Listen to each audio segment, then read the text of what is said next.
Hey guys, I am Cassandra. Welcome to Cassandra Unfiltered. If you're wondering who the hell is this crazy girl and why does she think we want to watch her, well, I'm going to tell you why. I served almost 8 years incarcerated. I've also am in recovery. I've been sober for 19 months. So I would love to share my journey. Like, how did I get here? How did I get 19 months clean under me with a horrendous criminal record? I stole a diamond and I switched out with a cubic zirconia. So if that sounds like something you want to hear about, then I would love it if, number one, you would make sure you're subscribed to my channel. And number two, you stay put, get cozy like me. And we're going to get right into it.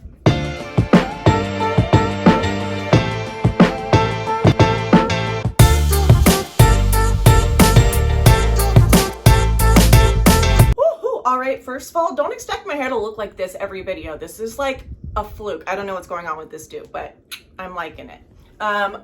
So we're going to talk about the one time I stole a diamond from a jewelry store and I switched out with a cubic zirconia. If you're coming here from TikTok because you saw that video, welcome. If you guys have any questions for me, you can always leave it in the comments below and I will try to respond to them. Also, reminder, make sure you're subscribed to me. Also, if you're interested in following me on any other platforms, I'll make sure that is linked below as well. I am on TikTok and Instagram.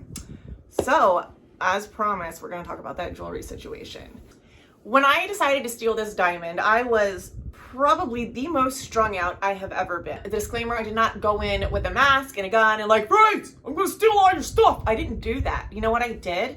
Oh my God, this is so embarrassing. You cannot believe I'm telling you guys this. I'm gonna give you guys a quick rundown onto why I got to the point to where I thought I needed to steal this diamond. We're gonna do like a 24-hour recap of what happened in that situation. So the night before I stole this diamond, I was staying in a hotel. At the time, I was homeless. If I was lucky, I could have a hotel to stay in for the night.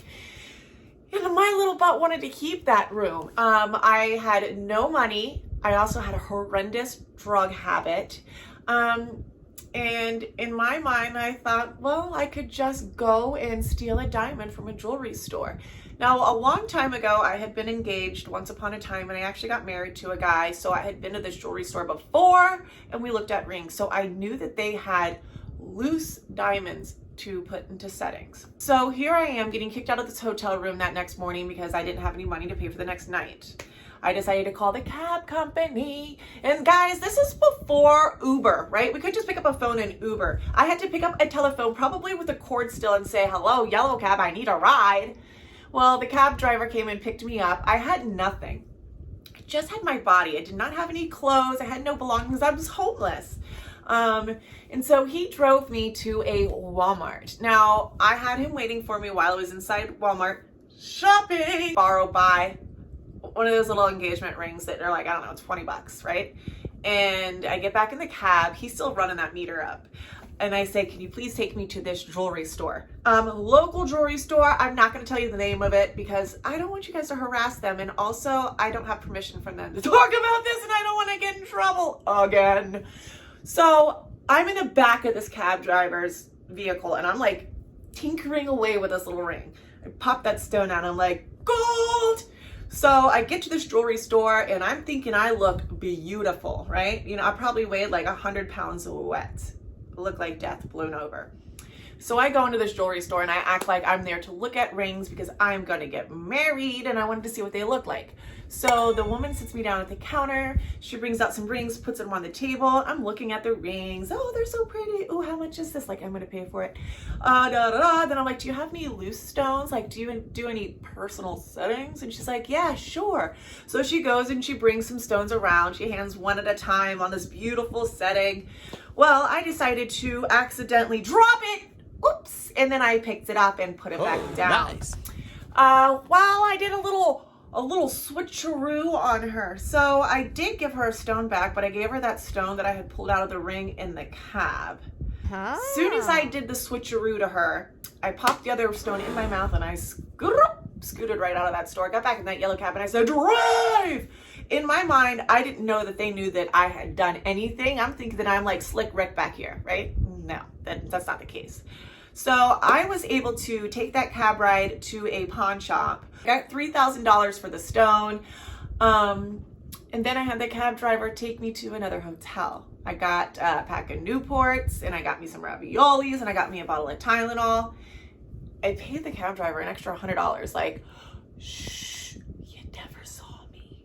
So I'm sitting there all cozy, honky-dory in my hotel room, eating my cold raviolis. You know, I'm smoking my cigarettes. This is back when you could still smoke inside places, okay? This was a long time ago.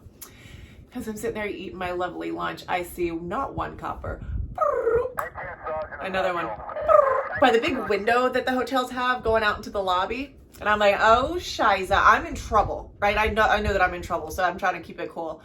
There is no cool in Cass when she's in trouble. I had paraphernalia on me. I put it in a napkin. I tried to crush it up and flush it. It did not flush. You want to know what it did, guys? It did this. Hello, motherfucker. It didn't go anywhere. It just sat there. I go back and I let the coppers in. And I sit down on the couch while they proceed to tell me how they found everything out. Well, apparently the jeweler had went to clean the stone and put it back in the case, at which she realized it was not the right weight. So did you know a cubic zirconia is heavier than a real diamond? Because I sure as crap did not know that. It probably wouldn't have changed my behavior because I was an active addict and I thought it was a brilliant idea. Anyways, little do we know now, right? So when she went to weigh it, it was too heavy. She told her manager, which her manager replied, "We never weigh stuff. Like, is that something she knew? What are you doing, girl?" And she's like, I used to do that at the big box store that I worked at. So could you imagine if she didn't do that? If it was somebody else? I'm just saying. But we're not going to do the what if game. That's never good. So they call the police. The police come and they say, well, I think she left in a yellow cab. So the police called the cab company and the cab driver was like, yeah, I know where she is. I took her here and here and here. They arrested me. I actually tried to swallow an entire bottle of Tylenol that I had picked up and it made me I was sick as a dog. After they arrested me, booked me, they got me in. I was in a cell by myself. They had me on suicide watch in a little turtle suit, and there was no blankets, no pillows. It was just me and a cement floor and a metal toilet and sink for 3 days. During this time when I'm sitting there in suicide watch, my video is being blasted on the evening news. Diamond heist in blah, blah, blah, the place.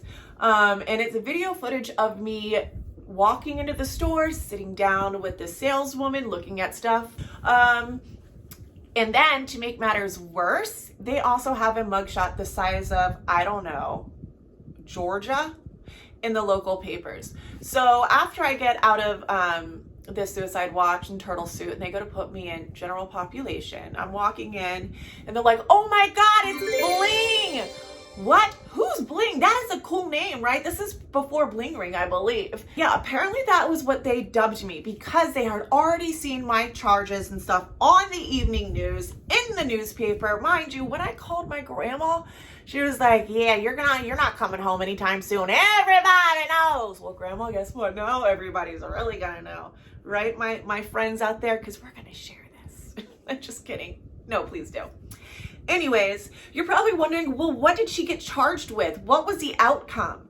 I did get charged with larceny. I did plead out in the end. I ended up serving a year, and this is why. So the diamond itself was estimated $20,000. I had gotten $3,000 from the pawn shop. Well, I had $2,800 or so left on me. That $2,800 made itself back to the pawn shop. The pawn shop got the ring or the stone, gave the stone back to the jewelry store. So there was less than $200 in restitution. And that was really why my charge was only larceny and I only served 1 year on it. I would love it if you would stay tuned for more. Thank you for watching Cassandra Unfiltered. Make sure you're following me on all platforms. Again, you're amazing, stay amazing, and choose happy. I love you. Bye, guys.